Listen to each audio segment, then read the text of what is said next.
Good afternoon. My name is Steve Seitz, and welcome back to Book Talk.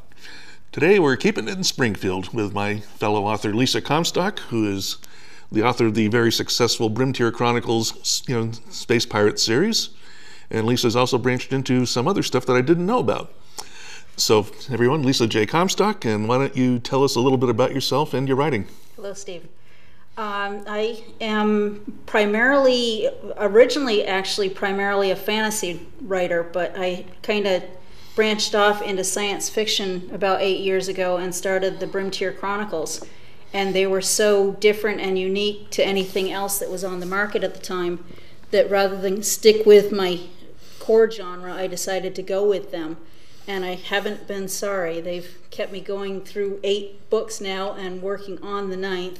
And storylines for at least another 2 waiting in the wings. So haven't been sorry for branching out. For all, I have stayed in my roots of fantasy and have actually released a fantasy novel recently, about a year ago, and have several other fantasy novels that I'm getting ready to send out here shortly. So I will be getting my roots out there very quickly, but had to reach for the stars first. Of course. Before we get into the details on process and all that, one of the reasons I invited you on is you've got a work ethic that embarrasses all of us. You have an impressive output. You keep going. Do you sit yourself down in front of the computer every day and just do it? I try to. It's hard sometimes because my famous saying is life gets in the way sometimes. But even if I'm not in front of a computer, I find that I'm still working a story in my head. And I always have a notebook with me anywhere I go and am scribbling notes constantly. So for all it may not be in front of a computer every day, I do consider myself having written something every day, yes. And that just keeps the well fresh, doesn't it? Yes, yes. But the characters, especially in the pirate series, won't let me stop writing them anyways. They are always there talking to me. I've been interviewing novelists for years, and just about everybody says the same thing. Yeah. The characters won't let you go. No. I admit, one exception to that rule, only one out of all of them that I've talked to, and that was Garrison Keillor. I had a chance to talk to him when he was signing over in Manchester, Vermont, and I just asked him, do your characters come up and do what they want to do? And he said, nope, I keep them reined in. They've got to know who's boss. But the rest of us. Yeah. I've managed to, in the fantasy novels, I think they pay attention better than the science fiction one that I wrote. The pirates are definitely pirates in every way, and they do buck and kick and scream and force themselves through. So tell us a little bit about Captain Ian Bryce, who is your lead character here. Yes, he is kind of acting as the Robin Hood of the time period. This takes place in the 23rd century. Believe it or not, the Earth has used up its resources. It's hard to believe, isn't it? And we've had to move out into the stars. And the universe, the known universe, has been split into 3 tiers. The farthest out tier is where the poor and the criminals and so forth have been dumped on planets that, if anything, barely support life. And the pirate captain, having come from one of those, didn't want to see other people having to suffer like that, so he kind of became the Robin Hood of his time, stealing from the government and the other rich merchants to keep those colonists alive.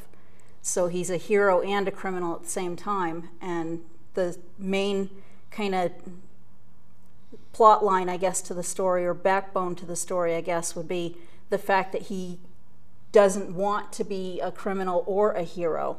And it's how he deals with being both and is still able to sleep with himself at night. So basically he's driven by a sense of justice. Yes, yes. A skewed sense of justice, but yes. And like I said, you're working on book 9 in this series, yes. So that means you've got a following. Tell me how that developed. How do you build a fan base? Well, most of it, some of it developed before I actually got them published. I had several people that had read the stories, and they encouraged me to keep it going, and they have continued to keep it going themselves by purchasing the books after they came out. I had already written the first 5 before I got the first one out there, so I kind of sort of had a following before, mostly friends and family, but some strangers that had gotten it from friends and family. And they've stayed with me right from the start, and I've got several of them that I have a list of people that as soon as number 9 comes out, we'll be expecting a phone call. So you keep that close touch with your fans? I try to. I have a lot of smaller shows that I go to every year, and to get to see the same people at each show coming back for the next book is mind-blowing. I try not to let it go to my head because I don't want to become that kind of person. But it's hard not to feel like your head is going to explode when someone comes up to you and starts telling you things about your characters and book as if they were the author. That's pretty wild, and that makes it all worthwhile. Do you work the same circuit every year, or do you vary it a little bit? I try and add a couple of shows every year and at least try them. Some of them I've stayed with, some of them I tried the first year, and if there wasn't really enough market at that particular show, I've moved on. I am working on a limited budget, so I have to kind of pick and choose. But I do have core shows that I go to every year. I've been to Carnage Con, which is this year was held at Killington. Yeah, I know. I wanted to go, but I couldn't make it this year. It was a good show. Except that they had it separated into 2 buildings, which made it a little inconvenient, but we still had a very good showing there. But I've been there 6 years now. I do the Beyond the Unicorn here in town. This will be my 5th year there. And I've done the Apple Festival for the last 6 years. Yeah. Those are my core shows, kind of because they're right here local. I feel like I really need to go to them because they keep my core and local fans happy. They know that that's where they can come and get the next book every year. Yeah, so you were doing the farmers market for a while too. I do, yes. I didn't get to do it as much this year because sadly, with more and more books coming out, it takes me away from some of the smaller things because I have one always in the process of being edited, it seems. Yeah. So I wasn't able to get to the farmers market as much this year as I wanted to. But I am still a member of their selling group there, and I do intend to be back there again next year. And that'll be my 4th year there. So again, it's a good home base for people that know about the series to come and introduce to new readers. Do you do a lot over the web? I haven't so much. I do have a website. Brimtierchronicles.com is the website that's specifically for the Brimtier Chronicles. And then I do have my own website, lisajcomstock.com, which encompasses all of my books, the pirates as well as my fantasy novels, and also has some sample chapters of works in progress on there. And I have done a lot of sales, pretty good sales, I should say, on my website. But it seems like I'm doing most of my sales in the larger markets, the Amazon.com, Barnes & Noble, that sort of thing. Yeah. Has really started to pick up, which is making me very happy. Yeah, that's always a good thing to hear. Yes. I'm not rich by any means. I still have to have a day job, but I like my day job, so I don't mind that. Let me know when they're hiring. Actually, they are right now. Oh, no kidding. Yes. So. Well, I hope you enjoyed the last episode. No, yes. Only kidding. But no, you'll have to put your name in because they are definitely hiring there. Well, why don't you tell us a little bit about this, since it's a complete surprise to me. Okay. This was actually the 2nd book I ever wrote, Keeper of Secrets. It is kind of a sort of a fantasy mystery novel, I guess would be the way I would describe it. It's based on the time of knights and kings and so forth. It takes place on a different world, a world called Erna. And the prince is only 17. In their time period, you have to be 21 to rule. His father gets killed mysteriously, and his uncle is trying to take his throne from him by marrying his mother. And he's trying to prevent that because he's pretty sure his uncle had something to do with his father's death.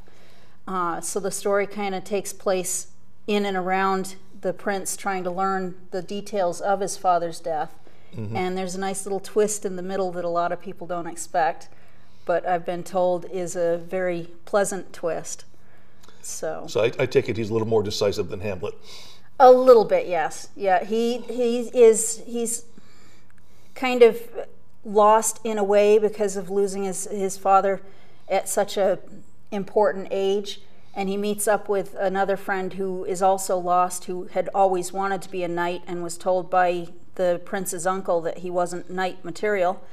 And the two of them kind of spawn a friendship of sorts in the process of trying to figure out what's going on in and amongst things. So the two of them kind of help each other grow throughout the book. Did you do a lot of research into Earth medieval history to write this? I did. I love that time period. I don't know if there really is past lives or not, but if there was, I swear I lived in that time period. It's always been something that I've been drawn to, and I did a lot of research. Being that this part of this book is based on kings and knights and so forth, I did have to do a lot with finding out how the hierarchy works, how the difference between a regent and a king, and whether or not a regent could marry the queen and become king and so forth, to be able to kind of, obviously it's fantasy, so you can play a little bit with some of the details, but I did want it to be semi-historically accurate as far as what would actually take place if you had a knight and a king and princes and so forth. Do you go into the personality of the queen at all? Because that would have to be a very weird family situation, even without bringing government and politics and the kingdom into it. Yeah, I did go into her a little bit on the backstory of how she, at the time that this takes place, again, there was a lot of arranged marriages, that sort of thing. And she actually came into the relationship with the now passed away king as an arrangement that grew into a very loving relationship. So there is a lot of kind of her trying to figure out whether she is honoring her husband by marrying his brother, what she's doing to her son in the process of this whole works, and whether or not it's good for the kingdom to do this. And it was kind of interesting to delve into the emotions and politics of whether or not it was the right thing to do. Pretty bold move to steal the plot of Hamlet.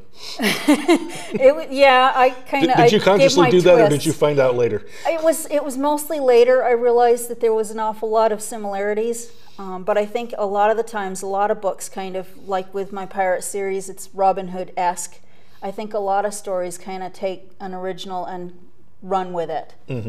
Change obviously the important, or not important details, but change some of the details to make it more their own story. But I think a lot of stories have some similarities to other stories. But no, it wasn't intentional to begin with. I was thinking, wow, that would never occur to me. I get enough flack for ripping off Conan Doyle. Yeah. So what else is in the hopper? You seem to have a bunch of different projects going. Yes, yeah. Obviously, I'm still working on the pirate series, which kind of takes over a lot of my creative mind power up there. A lot of times I have to kind of compartmentalize them a little bit on occasion to work on some of the others. But I do have a couple of different things that I'm hoping to get out in the near future. I've got a 3-part trilogy that's considered a high fantasy trilogy, or quest fantasy, with an ensemble cast that I'm hoping to get out in hopefully the next 3 years, one a year hopefully, that is called the Dark Forest Trilogy. And they're again set in the times of kings and knights and so forth, but it also has magic, wizardry, and elves and monsters, and that sort of thing. That was actually the original, the first one of that was my first book that I ever wrote.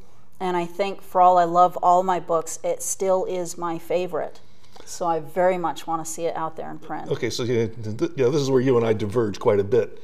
Because I remember when I was back in college, I was busily working very, very hard at the worst novel ever put down on paper. I even went so far as to write actual historical personages involved. I get their opinions, and then after the laughter died down, I realized what I had and put it quietly away. I am never going to look at that thing again. But you obviously just love your stories, and you just keep working at them and working at them until you get them right. Yeah, exactly. I think you just described it exactly. It has changed in a lot of ways over from the time I first wrote it, because my writing style has changed over the years, as anybody that's read The Pirates can certainly attest to, from number 1, the writing in number 1 to the writing in number 8. There's a lot of difference. I do have some catching as up I've to matured. Yeah, it's been interesting watching my own changes as I'm reading things and realizing that I'm tightening things up that need to be. And yeah, the first story has gone through a lot of incantations over the years. I think what I've got now is closer to what I'd originally wanted it to be when I first started writing it, but the characters in it are very important to me, and if I didn't get it out there, I think I would feel like I'd wronged them, which is kind of strange. I understand that completely. It's good to know that I'm not the only one. No, you're not the only one. I remember a long time ago when my first marriage broke up, one of the reasons I sued for full custody was I didn't want to disappoint Superman. Yeah. He was my son's hero, and I just could not do it. No. Could not disappoint Superman, which turned out to be a good thing because I actually won. Good. But we're going to definitely save that for some other time. Yeah. Speaking of real life spilling in, though, does that ever happen? Does your real life find its way into your work at all? On occasion. Obviously, if I'm having a good day, my characters are usually also having a good day. And obviously, when I'm having angst going on, it's easier to write the parts of those, which for the pirate stories, last couple years have been an awful lot of angst in there. Growing pains, I guess I should say. But yeah, I do find that sometimes real life spills in certain characters that I don't mean to necessarily describe them as people that I know, but I do find characteristics of people that I know that I either like or dislike being brought into certain characters to kind of fill them out a little bit more. Yeah, well, I like to write mystery stories, and a lot of my victims are based on people I really. That's kind of hard to avoid. The nice thing is, of course, nobody gets hurt. You can actually just do it. Yeah. I've threatened to write a few people in and have things done to them before. You've got that T-shirt too, I suspect. It says "Careful, or you're going to be in my novel." Yes. But it's kind of hard not to, because obviously as authors, I'm sure you probably have done the same thing. You tend to, or I tend to anyways, if I know somebody well, certain aspects obviously are important to me and become part of characters, but also getting to know people helps me with describing characters sometimes, because you learn aspects of them as you're getting to know them that you need to be able to write into books, because the readers are getting to know the characters. So I kind of try and describe them the same way I would if I was getting to know you as a person. Yeah. So that you feel like you know the characters. Yeah, well, sometimes you just never know, though. No. Because my last book, my wife read it, and one of her comments on it was that one of the characters was actually my brother, except with a happy ending. That had not occurred to me at all. Yeah, it does surprise me sometimes when I'm reading things, and it's like, oh wait, that's such and such.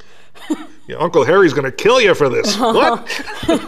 And I've got a few people that have asked me, "Is that me?" And it's like, no. Well, I know what I did for my last book. Yeah, I'm a reporter. I used to be a regular daily reporter. Now I'm freelance. But what I did is I combined the worst aspect of every newsroom I'd ever been in to the central newsroom in my mystery series. Yes. Things like that. Yeah, I haven't really written a whole lot in modern times, so it's hard sometimes to work some of what I go through on a daily basis into my work. But I do find that certain aspects of the books have become part of my world, it seems like. I don't really think you can avoid that. No, it's kind of hard when you live in the worlds for so long as you're writing them, not to have something spill over on one side or the other.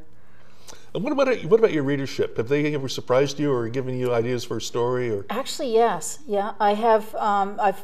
Luckily, I've got several people that, and not that I'm trying to tell people to be necessarily critical of my work, but it's important for me to know what parts of my work need to be tightened up. Absolutely. Which you've actually helped me with, having read #1 yourself. And I do have a couple of people that have kind of steered me in certain directions, that, oh, you need to go more into this here or less into that there. So yeah, the readership has actually helped in a lot of ways, partly in, as I said, tightening up storylines, but also characters that they want me to go more into that might not have might have stayed secondary characters had somebody not spoken up and said, I really like that character. And to a certain extent, the not so much storylines, but certainly directions for storylines of, I'd like to see you do this with them or whatever. So yeah, and like I said, there's been a couple of, I think it was before we started recording, but at one of the shows I've got somebody that knows the books almost as much as I do, and we at one of the shows spent almost 2 hours discussing the books, and it was interesting to have them speak to me about the books as if it were me speaking to them, and to find out that they were that into the stories kind of was an inspiration to me, and they told me I was an inspiration to them. So it was nice to know that it is a two-way street. Yeah, that is always gratifying, isn't Yes. it? What about the people who come up with stuff you've never intended? There have been a couple of times where people have asked me, for instance, with the pirate story, they're based in our own future, and I do believe in aliens, but I don't have aliens written into my book because I think there's enough areas of the human mind and relationships to explore, not to have to put aliens in the mix. Yeah. And there have been a couple of times where people will be like, well, can you have them find aliens? And it's like, and I really don't want to, because that's going to take it in an entirely different direction that I don't want to really go in. And and you do have to create an entire civilization to go with it. Yeah, exactly. You can't do what they did. You ever see The Invaders, the old TV show? No, I don't believe I ever did. That was great. It only lasted 47 episodes. But the invaders looked like everybody else, but they couldn't bend their fingers. And I thought, well, wait, how lame is that? I'd like to be a little more creative. I was 10 years old and I was thinking, how lame is that? Yes, but yeah, exactly. If I was to write an alien into the story, or a civilization even into the story now, it would almost have to have its own book in a lot of ways, because there's so much already set up in the storyline now that it would really, I think, take away from too much to go in that direction. And it's also something you want to save down the road, maybe. Yeah, for maybe a different novel. There again, I've had in another line of things, I've had somebody say, well, you should have them go back in time. And there again, I realize that they are sort of touching on fantasy. Science fiction is going to touch on fantasy no matter what. Yeah. But there again, I'm trying to keep it a little more, someday we may do time travel for real. But the future that I wrote into my books is supposed to be sort of more based on what our actual future is more leaning towards. Yeah. And I didn't want to get quite that far into the fanciful side of things. Yeah. Do you do a lot of science research for these stories? I had to for these, yes. I know a fair good amount of astronomy and science and cosmology and so forth, just from my own interest in it. But yeah, to write a series that actually takes place in space, I needed to know a lot about the types of engines that the ships would need to use to be able to go from one galaxy to another, and the time period it would take, because it's not instantaneous. It is going to take several weeks, even with a jump engine, which these books, the ships in my book have. It's still going to take several weeks to get from Earth to a planet that's supposed to be several thousand light years away. Yeah. So I had to do a lot of scientific research on propulsion and what would be needed in a ship that basically is its own city out in space. The terraforming process to make a planet that is out there in the galaxy livable. Yeah. What kind of things would be needed for a colony to survive if it was dumped on a planet out there? The water, needing to be able to make sure that it's drinkable, the soil and amendments to the soil and so forth. So yeah, there was a lot of research that I had to do. It took me pretty close to a year just to get because there is the core, obviously our own galaxy, the Milky Way, is set in it, but the rest of the universe is my own creation. So to set up the map, so to speak, of where all the other planets are that they go to, took me quite a while to get set, so that I wanted to make sure, obviously, if they go to this planet, this week and that planet's beside it, that the next time they go there, that planet's still beside it, and I'm not having them go to one that was way over there. Oh, don't get me started on continuity. Yeah, so I wanted to make sure it flowed.